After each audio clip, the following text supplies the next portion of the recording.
दर्शकबिन नमस्कार, तपाईहरुलाई स्वागत छ हाम्रो युट्युब च्यानल टुडे न्यूज नेपालमा। दर्शकबिन यदि तपाई हाम्रो च्यानलमा नयाँ हुनुहुन्छ भने सब्स्क्राइब गरेर सँगै रहेको घण्टीलाई दबाउन नबिर्सनुहोला। इजरायलमा मारिएका बिपिन जोशीको शव काठमाडौँ ल्याइएको छ।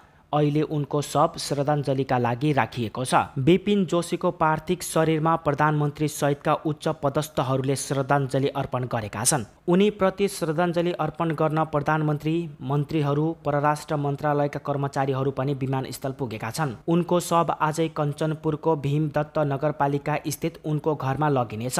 कञ्चनपुरमै उनको अन्तिम दाह संस्कार गरिने बताइएको छ।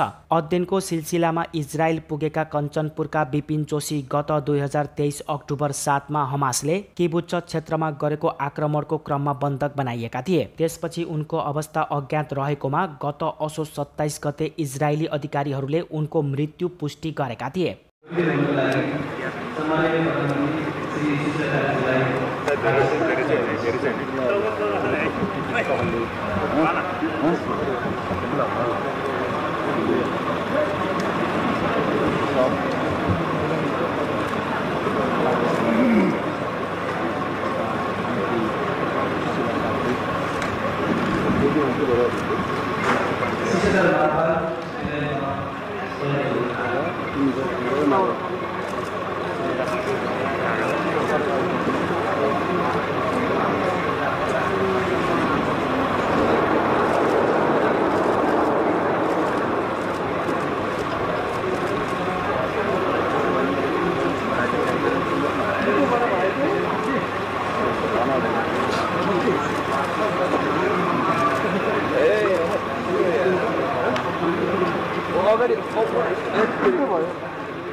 कालो कोट लाउनेले भन न, कालो कोट लाउने दाइ।